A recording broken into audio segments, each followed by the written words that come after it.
Merci beaucoup de m'accueillir. Je suis Max Cuvelier-Giacomelli de la GSMA.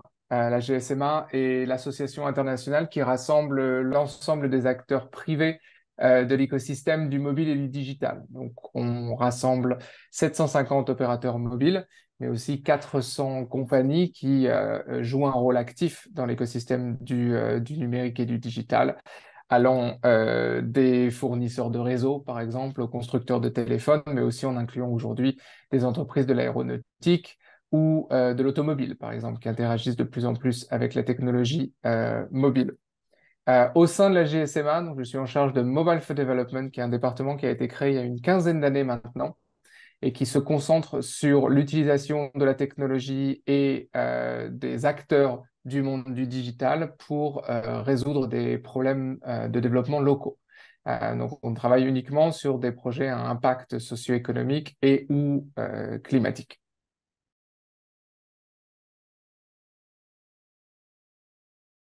M4D travaille avec les startups selon trois manières en particulier. La première, c'est à travers des fonds d'innovation. Donc, c'est un modèle qu'on a créé il y a une dizaine d'années maintenant, qui est financé par nos bailleurs de fonds et qui nous permet de fournir des bourses à des startups, majoritairement en Afrique et en Asie émergente, qui travaillent sur des problèmes particuliers. Donc, on a fait ce type de cycle de financement, si je peux dire, sur des sujets allant du climat, qui est un peu notre concentration aujourd'hui.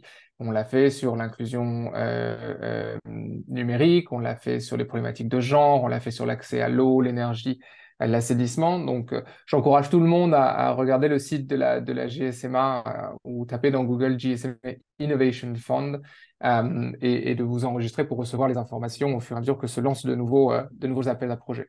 Les autres sujets sur lesquels on peut travailler avec des startups, je pense que l'ensemble des ressources que peut créer et mettre en ligne Mobile for Development sur des sujets allant de l'inclusion numérique, je disais les problématiques de genre, l'inclusion financière, le climat, l'agriculture, les problématiques humanitaires aussi, toutes ces ressources sont disponibles et elles vont de rapports annuels qui un peu fixent le cadre et l'évolution de sujets particuliers comme la différence d'usage, par exemple, de l'Internet mobile entre les hommes et les femmes ou le mobile money, jusqu'à des études de cas beaucoup plus précises sur un nombre de sujets très variés. La dernière manière avec laquelle on interagit beaucoup avec les startups sont à travers nos événements et en particulier l'événement MWC Kigali, qui cette année aura lieu mi-octobre, et qui permet aux startups non seulement de se retrouver entre elles, mais de rencontrer et de travailler pour essayer de potentiellement nouer des partenariats avec des opérateurs, avec des représentants du gouvernement et des investisseurs, par exemple.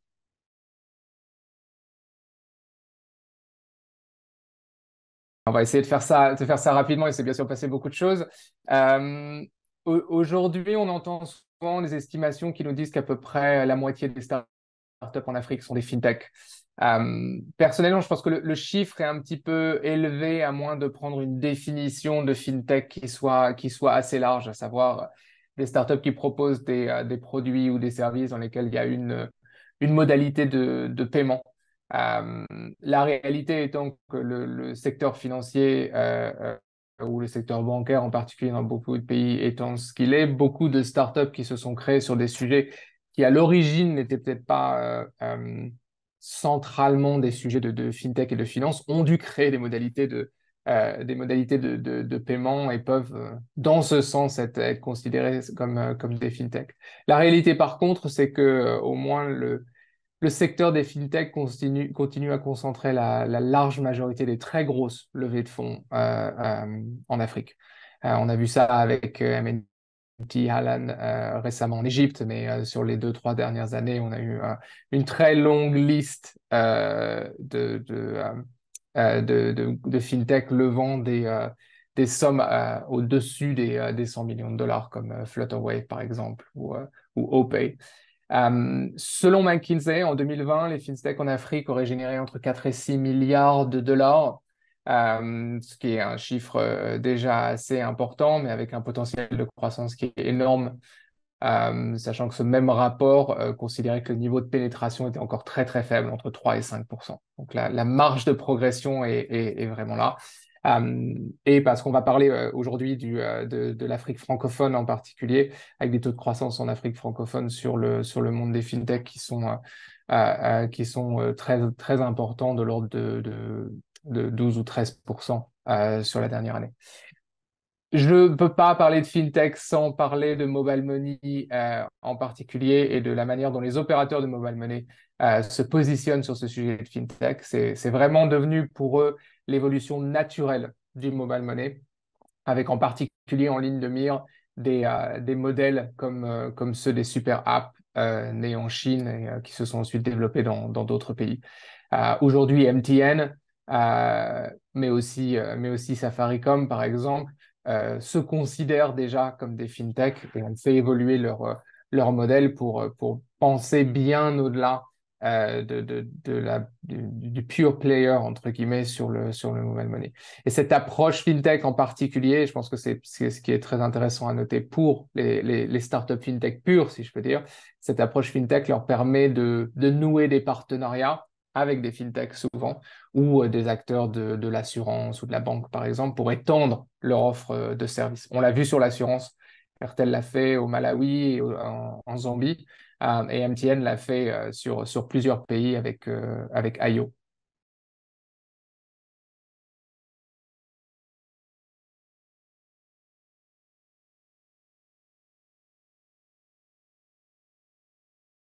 Pourquoi la réalité, c'est que il n'y a pas encore énormément de recul, c'est-à-dire qu'il y a eu beaucoup de travail qui a dû être fait. Bon, le mobile money, qui est peut-être j'allais dire l'ancêtre, mais plutôt la base de l'explosion de la fintech sur l'Afrique, et une histoire qui commence il y a 15 ans, mais qui commence il y a 15 ans au Kenya, qui commence pas il y a 15 ans partout, et qui a mis quand même quelques années pour pouvoir créer l'ensemble du système qui a permis le développement de ce type de service. Et on pourrait dire la même chose de la digitalisation des banques, par exemple, qui s'est faite majoritairement sur la dernière décennie.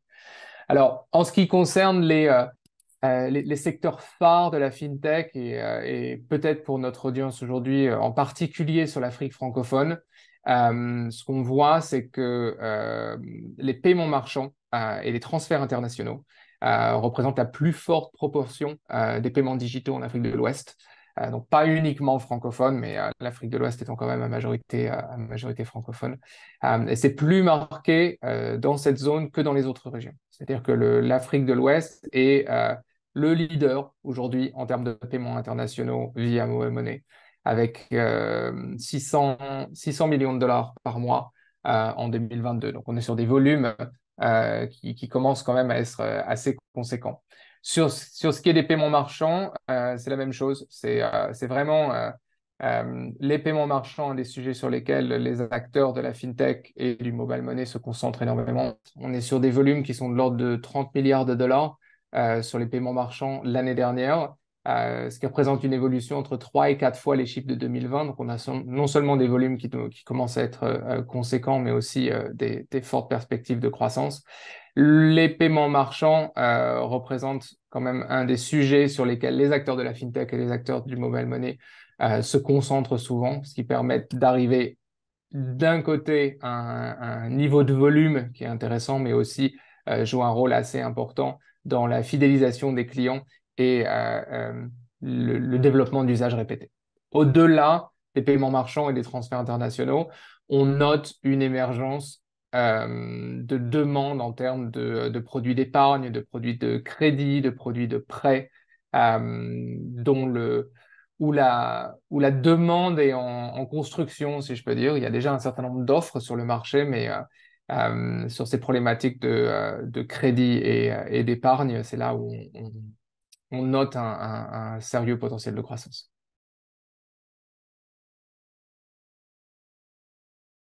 Alors oui, forcément, hein, c'est toujours intéressant de voir ce qui a pu se faire ailleurs pour comprendre ce qui a marché et ce qui n'a pas marché. Je pense qu'aujourd'hui, la différence en Afrique francophone et en Afrique de l'Ouest par rapport à l'Afrique de l'Est, C'est peut-être une difficulté un petit peu supplémentaire pour passer à l'échelle et arriver à la profitabilité. Quand je dis difficulté supplémentaire, c'est aussi peut-être parce qu'on est un petit peu plus tôt dans le développement de l'écosystème, à l'exception peut-être du Nigeria, bien sûr, mais sur les pays francophones en particulier. Comme je l'expliquais tout à l'heure, c'est des cycles qui sont assez longs, qui requièrent de faire de l'éducation de clients, de créer des systèmes avec un certain nombre de problématiques réglementaires sur lesquelles on ne peut pas passer rapidement et qui forcément créent des cycles qui sont beaucoup plus longs. Alors maintenant, si on regarde du côté de ce qui a pu être appris chez les fintechs anglophones, je pense que le sujet des partenariats est extrêmement important.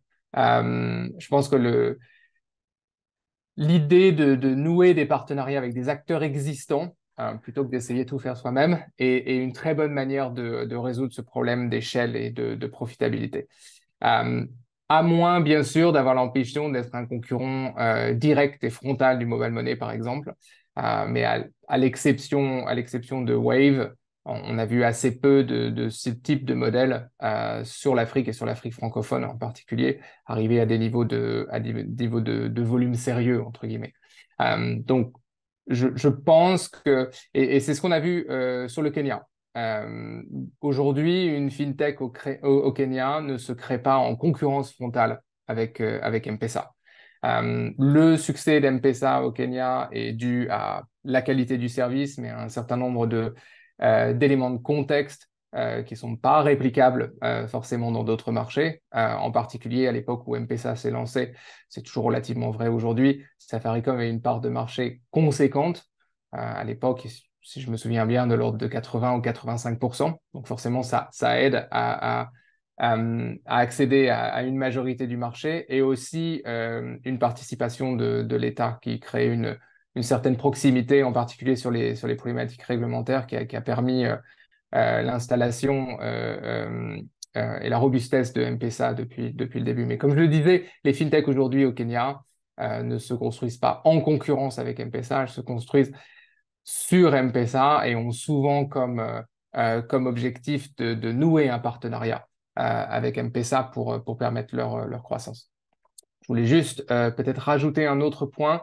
On parle beaucoup du Kenya, mais il y a d'autres modèles et je pense que l'importance du contexte est assez claire ici. On a l'exemple, par exemple, en Afrique du Sud, d'un contexte complètement différent où le mobile money n'a pas pris son envol, si je peux dire, comme dans d'autres géographies, en particulier du fait qu'il y avait une pénétration des cartes bancaires qui était beaucoup plus importante que dans la majorité des pays africains. Mais on a vu des startups construire sur cette pénétration des modèles qui sont intéressants et qui ont eu des bons niveaux de succès. Je pense que l'exemple de Yoko, par exemple, qui a bien compris le marché et créé sur cette base bancarisée, entre guillemets, une offre de paiement, d'acceptation de paiement pour les petites et moyennes entreprises, a eu des niveaux de succès qui sont très élevés.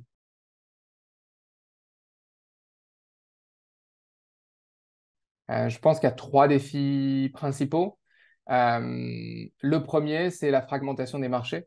La réalité aujourd'hui, c'est que si le Nigeria, le Kenya, l'Égypte, l'Afrique du Sud arrivent à attirer beaucoup, non seulement d'investisseurs, mais même d'entrepreneurs eux-mêmes, c'est que leurs marchés locaux sont déjà d'une taille assez conséquente, ce qui permet des perspectives de croissance avant d'avoir à penser à la réplication, qui sont déjà conséquentes. C'est plus difficile, plus le marché est petit.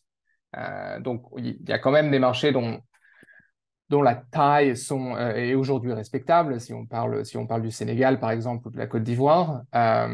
Mais ça va aussi dépendre de la sous-population, entre guillemets, à laquelle veut s'adresser la fintech. C'est-à-dire que si on est sur des produits de fintech qui s'adressent majoritairement, par exemple, à la classe moyenne, il ne faut pas uniquement regarder la taille de la population, mais il faut regarder le, le, la taille et le pouvoir d'achat de la classe moyenne dans le pays. Et on arrive souvent à des chiffres qui peuvent être vus comme un peu faibles par rapport à d'autres marchés, en particulier comme le Nigeria. Il y a peut-être sur le papier, il y a une exception ici en termes de volume, si je peux dire, qui est la RDC. En étant un des 5 pays les plus peuplés d'Afrique, on pourrait s'attendre à ce qu'il y ait un petit peu plus d'activité en termes de développement de fintech. Malheureusement, l'écosystème est beaucoup moins mature que les autres gros pays, si je peux dire, au moins en termes de population. Ça, c'est le premier point. Le deuxième point qui m'attriste un peu, mais qui est une réalité, c'est qu'il y a quand même une énorme barrière de la langue aujourd'hui. Le monde de l'investissement, partout, mais aussi en Afrique, est un monde anglophone. Et, euh, et en particulier, euh, sur la zone francophone, il est beaucoup plus difficile pour une startup qui n'a pas une bonne maîtrise de l'anglais de lever du financement. La réalité, c'est que même, alors je pense qu'on y reviendra, mais même les investisseurs qui sont concentrés sur l'Afrique n'ont pas tous la capacité d'avoir, si je peux dire, euh, une maîtrise de la langue française sur l'ensemble de la chaîne de valeur, si je peux dire. C'est-à-dire que il n'est pas uniquement suffisant d'avoir une personne qui parle le français et qui est capable de faire l'interface. Il faut au final que quand le dossier arrive au comité d'investissement d'un VC, par exemple, si tous les documents ont été préparés en français, ça va être un problème. Donc, il faut quelqu'un qui... Ça demande plus de travail, entre guillemets, par rapport à ça, euh, au fait de travailler soit dans un environnement anglophone, soit avec une startup même dans un environnement francophone, mais dont l'équipe dirigeante maîtrise l'anglais. Donc ça, malheureusement, ça reste une réalité aujourd'hui. Donc au-delà de la fragmentation du marché et de la langue, le troisième point, c'est qu'aujourd'hui, il reste encore assez peu d'investisseurs qui sont spécifiquement concentrés sur l'Afrique francophone. Donc la base adressable, entre guillemets, en termes d'investisseurs est plus limitée.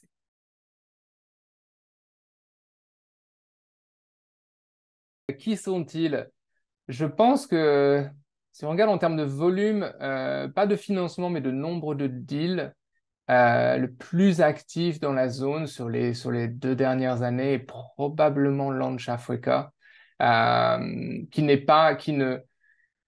pas de focus, si je peux dire, géographique. Donc, c'est-à-dire que les investissements qui ont été faits sur l'Afrique francophone par Launch Africa ont été faits sur la base de la qualité des dossiers qu'ils ont reçus, pas sur une volonté de se déployer spécifiquement en Afrique francophone. Ils sont assez agnostiques en termes de géographie. S'il y a un bon dossier au Mali et un beau dossier en Ouganda, ils les regarderont de la même manière. Donc c'est peut-être là qu'il y a le plus gros volume de deals, entre guillemets. Si on regarde sur les montants, par contre, euh, je pense que Partech doit être et peut-être de loin d'ailleurs l'investisseur qui a déployé le plus de capitaux sur la région sur les 2 dernières années, sur la sous-région en particulier francophone. On doit pouvoir aussi trouver dans les investisseurs qui commencent à avoir déployé des montants conséquents, Orange Digital Ventures, qui ne fait pas uniquement de l'Afrique francophone. Mercy Corps aussi a fait quelques investissements intéressants. Le cas de Partech est assez intéressant parce que là, pour le coup, il y a vraiment une volonté d'être implanté en Afrique, mais en particulier en Afrique de l'Ouest, et avec une équipe qui est à majorité francophone, basée au Sénégal. Donc, bien sûr, ça crée une proximité avec les marchés qui est beaucoup plus importante et qui les met dans une position de supériorité, entre guillemets. Alors, là, on est vraiment sur le monde des startups et du VC. Par contre, si on étend un petit peu aux investissements, pas uniquement sur les startups, mais aussi sur les petites et moyennes entreprises sur la région, il faut absolument mentionner IEP, investisseur et partenaire, qui a été actif sur la région depuis longtemps, depuis beaucoup plus longtemps d'ailleurs que les VC qui sont actifs, qui ont un modèle qui est un peu plus large, qui va bien au-delà des startups, mais qui, soit directement, soit par l'intermédiaire de leurs partenaires locaux, ont fait énormément pour financer le développement de l'écosystème entrepreneurial au sens large sur l'Afrique francophone, sur les 10 dernières années en particulier.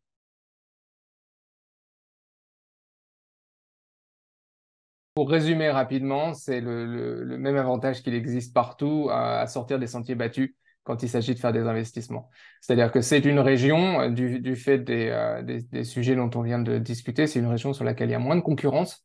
Et là où il y a moins de concurrence, il y a forcément de meilleures affaires à faire. Il y a aujourd'hui un écosystème d'entrepreneuriat actif, peut-être pas sur l'ensemble des marchés, certains étant à des niveaux de développement encore un petit peu plus jeunes, entre guillemets, mais il existe aujourd'hui des équipes, des startups, des idées investissables, entre guillemets, qui ne trouvent pas forcément leurs investisseurs. Donc je pense que pour ceux qui feront l'effort de passer au-delà des quelques barrières dont on vient de parler, il y a vraiment des bonnes équipes et des bonnes startups et des bons champions futurs, entre guillemets, à financer aujourd'hui.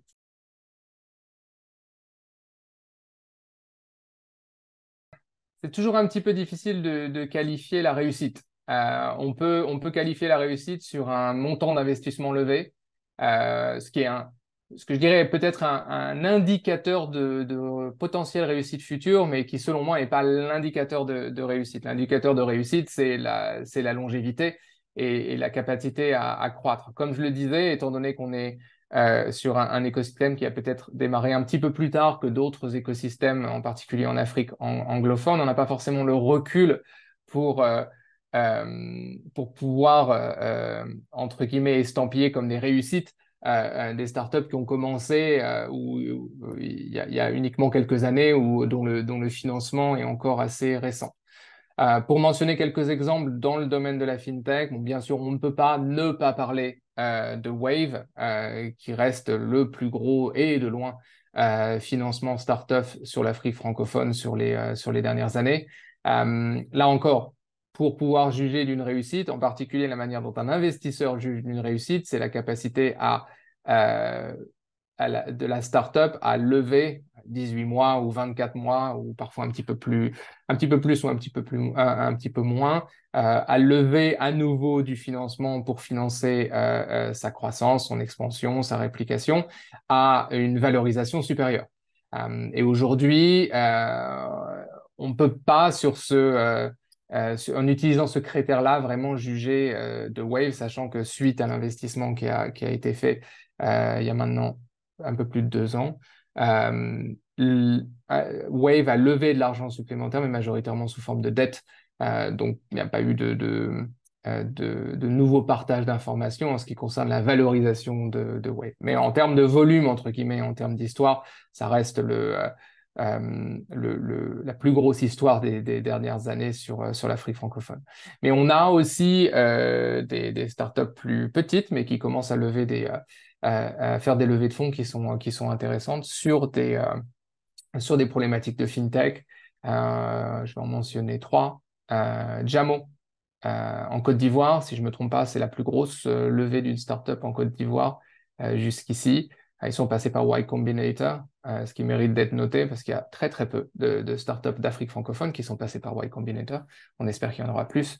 Donc Jamo, Ejara, qui à la fois regarde des problématiques d'investissement et d'épargne, peut-être plus vers une population haut de marché, entre guillemets, au moins classe moyenne, que sur une population plus large. Et enfin, Julaya, qui est une solution de paiement pour les entreprises. Je pense que c'est intéressant de mentionner un exemple de B2B, entre guillemets, parce que c'est pas forcément le sujet vers lequel les entrepreneurs vont naturellement, mais c'est quand même un sujet qui non seulement a énormément de potentiel, parce qu'il y a beaucoup de demandes, mais un potentiel non seulement économique, mais aussi en termes d'impact. Il y a vraiment un besoin de créer des solutions, pas uniquement de paiement, mais aussi de crédit, d'épargne, d'assurance pour le secteur privé pour permettre de solidifier, entre guillemets, l'écosystème et le tissu économique dans l'ensemble des pays de la zone. Et finalement, parce qu'on a travaillé avec eux depuis plusieurs années, parce que l'équipe est très bien et parce qu'il faut mentionner un exemple en dehors du fintech, parce qu'il n'y a pas que ça, je mentionnerai Coliba en Côte d'Ivoire, qui fait de la collecte et du recyclage de déchets plastiques, en particulier des bouteilles, qui est un sujet qui n'est pas facile à gérer, mais sur lequel ils ont réussi à montrer la qualité de leur modèle et à lever du financement pour passer à l'échelle et aider à résoudre ouais, appelons ça un fléau de la population, de la pollution, pardon, plastique à Abidjan en particulier.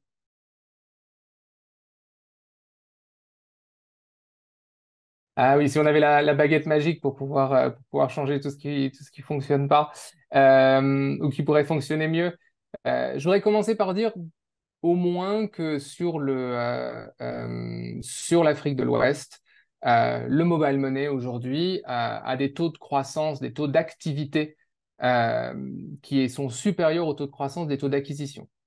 Pour être plus précis ou plus clair, c'est-à-dire que la rapidité auquel les gens qui ont un compte aujourd'hui s'en servent de manière plus active est supérieure à la rapidité des nouvelles personnes qui font l'acquisition d'un compte. Et ça signale vraiment une nouvelle étape dans la maturité du marché. Donc, on n'est plus sur des problématiques euh, d'enregistrer tous les utilisateurs pour qu'ils aient un compte mobile money. On est sur des problématiques d'usage, de fréquence d'usage, mais aussi de diversification des usages. Ceci dit, un énorme frein à l'usage aujourd'hui reste le lettrisme financier et le lettrisme numérique. Il y a beaucoup d'investissements qui a été fait par un certain nombre d'acteurs, en particulier les opérateurs mobiles et les opérateurs de mobile money, pour progresser sur ces sujets de lettrisme financier et numérique. Par contre, ils n'ont pas encore réussi à atteindre la majorité de la population. Il reste cette base à construire, entre guillemets, sur laquelle se construisent ensuite l'usage des services financiers numériques et digitaux. Euh, le deuxième point que je mentionnerai est sur l'environnement réglementaire, qui joue un rôle très très important sur n'importe quel sujet qui touche la finance. On est dans une dynamique à l'échelle mondiale de renforcement de ces problématiques réglementaires qui qui peuvent avoir un certain nombre d'implications sur les acteurs de la fintech. C'est-à-dire que les conditions qui sont mises par exemple, pour laisser un utilisateur ouvrir un compte ont tendance à être de plus en plus restrictives du fait des normes internationales, par exemple sur le blanchiment d'argent, ce genre de choses-là. Euh, et ça se passe, je pense que sur l'Afrique francophone, ce qu'il est important de noter sur les deux zones, entre guillemets, principales d'Afrique francophone, c'est que les discussions, les évolutions se passent non seulement à un niveau national, mais aussi à un niveau régional. Sur l'Afrique de l'Ouest en particulier, la BCAO a un gros potentiel d'unification du marché, de créer une meilleure standardisation des réglementations financières qui permettrait aux startups de pouvoir faire valoir, dans le monde de la fintech en tout cas, une possibilité de réplication sur la zone beaucoup plus simple et beaucoup plus rapide. Mais avec ce potentiel d'unification du marché vient aussi le risque qui est une réglementation uniformisée entre guillemets sur la zone qui n'irait pas dans le bon sens aurait pour conséquence de bloquer les choses à un niveau régional de la même manière. Euh, Peut-être deux derniers points sur les changements dans l'écosystème qui pourraient avoir un impact. La problématique des taxes, qui est assez liée à la réglementation, reste un problème. C'est-à-dire qu'on ne peut pas aujourd'hui créer un écosystème fintech qui va être inclusif et atteindre la majorité de la population, comme quand on se retrouve dans des situations comme en Côte d'Ivoire, par exemple, où on atteint des niveaux de 18% de taxes sur les transactions mobile money. C'est des choses qui ne sont pas tenables en termes de modèle économique. Et le dernier point est sur l'interopérabilité. Donc, j'ai parlé d'acteurs mobile money, on a parlé beaucoup de fintech, j'ai mentionné les banques. La réalité aujourd'hui, c'est que tous ces acteurs doivent pouvoir travailler ensemble et on doit vraiment s'intéresser à la création d'un écosystème pour pouvoir réaliser tout le potentiel, entre guillemets, de digitaliser la finance, les services financiers, les transactions. Si chaque acteur et chaque type d'acteur essaye de créer son propre écosystème qui ne soit pas interopérable avec les autres, on va arriver à des niveaux de succès qui seront malheureusement limités.